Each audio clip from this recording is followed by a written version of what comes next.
শীতকালের আর একটা সবজি হচ্ছে সিম বা শিম। তো আজকে সেই শিমের আর একটা রেসিপি নিয়ে এসেছি তোমাদের জন্যে। সেটা হচ্ছে শিম বাটা। এটা কিন্তু খুব অল্প ইনগ্রেডিয়েন্টসে তৈরি হয়ে যায় এবং এই যদি প্রথম পাতে এই শিম বাটা দিয়ে কিন্তু নিয়ে বসলে মনে হয় পুরো ভাতটাই এই দিয়ে খেয়ে নিই। এর জন্যে এই শিম বাটাটা কিন্তু যেহেতু বেশি সময় লাগে না আর খেতে এত টেস্টি হয়, একবার করে খেয়ে দেখো, খুব ভালো লাগে।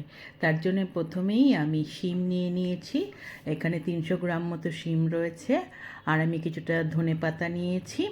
আমি একটা শুকনো লঙ্কা নিয়েছি, আর 4টে কাঁচা লঙ্কা নিয়েছি, আর কালো জিরে নিয়েছি, আর কিছু রসুনের কোয়া আমি নিয়ে নিয়েছি, এই 12-14টা মতো।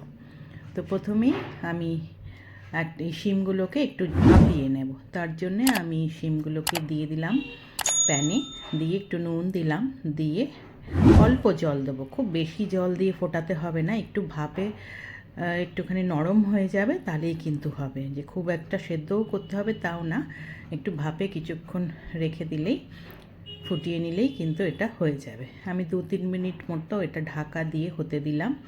দেখো অনেক নরম হয়ে গেছে, যে শক্ত ভাবটা শিমের সেটা চলে গেছে। আমি একটু উপর নিচ করে নিলাম, নিয়ে এবার গ্যাস বন্ধ করে দিয়ে এবার এই শিমগুলো আমি তুলে নেব, নিয়ে জলটা ঝরিয়ে ঠান্ডা করে নেব। তারপরে একটা মিক্সি বাটি নিয়ে তার মধ্যে আমি শিমগুলোকে দিয়ে দিলাম, দিয়ে তার মধ্যে আমি যে কালো জিরে আর রসুনটা রেখেছিলাম সেটা দিয়ে দিলাম। আর কাঁচা লঙ্কাগুলোকে আমি অর্ধেক করে করে সমস্ত কাঁচা লঙ্কাগুলোকে আমি দিয়ে দিলাম। দিয়ে এর ওপর ধনে পাতাগুলো রেখেছি সেইগুলোও দিয়ে দিলাম। সুন্দর করে কিন্তু ধনে পাতা ধুয়ে নিতে হবে। যাই হোক, তার মধ্যে নুন দিয়ে দিলাম, আমি হাফ চামচ মতো নুন দিয়ে দিলাম, আর হাফ চামচ মতো চিনি দিয়ে দিলাম। দিয়ে এবার একটা জল না দিয়ে একটা সুন্দরভাবে একটা পেস্ট তৈরি করে নিতে হবে। বেশি জল দিলে কিন্তু অনেকক্ষণ ধরে কিন্তু নাড়িয়ে জলটা শুকাতে হবে। তো মোটামুটি মাখা করে নামিয়ে নিলাম। এইবার সর্ষের তেল দিয়েছি আমি ফ্রাই প্যানটাতেই, দিয়ে তেলটা গরম হলে তার মধ্যে আমি আরেকটু কালো জিরে আর একটা শুকনো লঙ্কা দিয়ে দিলাম ভেঙে। দিয়ে এবার ফোড়নটা একটু ভাজা হলে তার মধ্যে ওই পেস্টটা আমি মিক্সির বাটির থেকে নামিয়ে দিয়ে দিলাম। সুন্দরভাবে পেস্টটাকে তেলের মধ্যে আমি মিশিয়ে নিচ্ছি। বাটিতে আর যেটুকু আছে সেটুকুও দিয়ে দিলাম।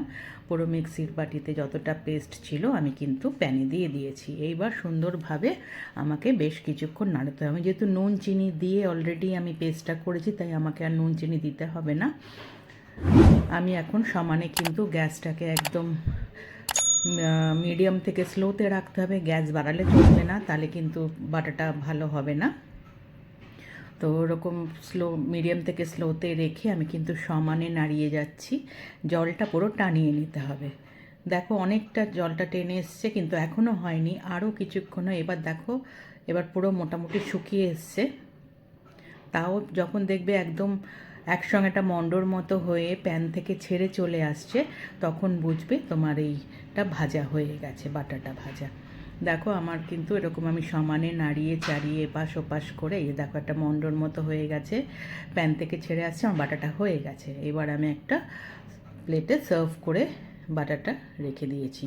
গরম ভাতের সাথে এই বাটাটা খেতে কিন্তু দারুণ লাগে। তোমরা একবার করে খেয়ে দেখো। রান্নাটা যদি তোমাদের ভালো লেগে থাকে, একটা লাইক করো, কমেন্ট করো, শেয়ার করো। যারা এখন আমার চ্যানেলটা সাবস্ক্রাইব করোনি, প্লিজ সাবস্ক্রাইব করে দেবে। পাশে থাকা বেল আইকনটা প্রেস করবে, তাহলে আমার তৈরি সমস্ত রান্নার রেসিপি তোমাদের কাছে পৌঁছে যাবে। আবার নতুন রান্না নিয়ে আসবো। আজকে তাহলে চলি, তোমরা ভালো থেকো, টাটা।